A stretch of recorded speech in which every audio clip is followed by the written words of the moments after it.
In King's Landing, if you leave the Red Keep and aren't careful, you may find yourself in Flea Bottom. In such a cesspool did House Seaworth have its glorious start. I got out as soon as I could, finding work on a smuggler's ship.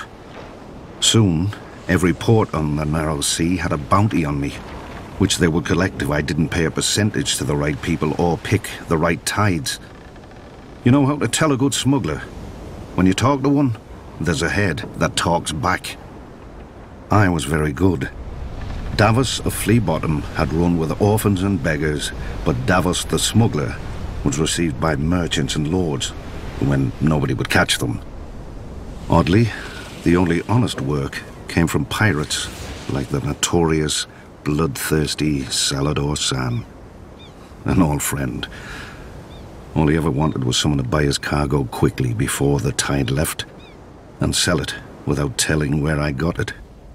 In time, I saved enough to buy a small plot of land and found a woman who was kind enough to overlook my trade.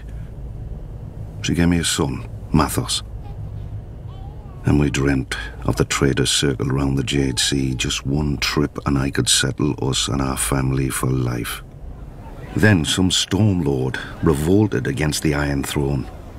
Wars are not as good for smugglers as you'd think.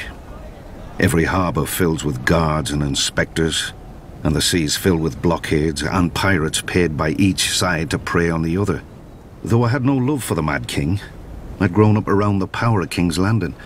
I figured this Robert Baratheon would end the same as the other rebel lords, burnt to ash. But he didn't. The North, the Riverlands and the Vale joined him. And in the taverns, people drank to Robert's health openly. Brave fools, I thought. But I had a family who'd be left in the cold if I lost my head. When Mace Tyrell marched on Robert's home of Storm's End, I spied the end of the rebellion. The castle was garrisoned by Robert's younger brother Stannis and a small guard, and would not hold out for long. When it fell, Robert would be homeless, and his support would bleed away. This I knew from experience.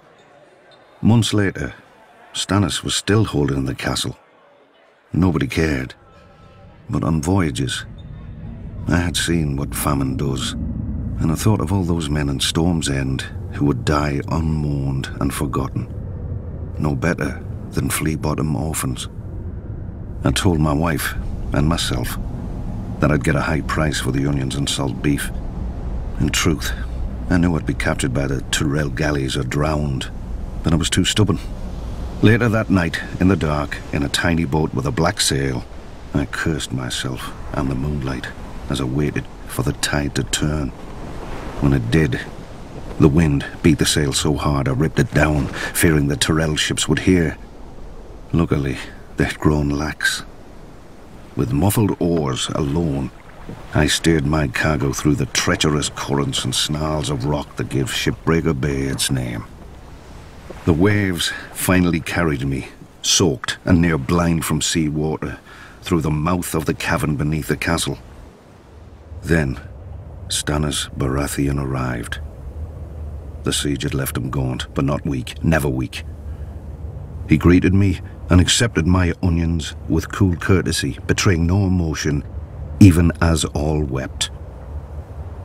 He doled out the food to his wife and each of his men before he ate himself, a portion no larger than any other.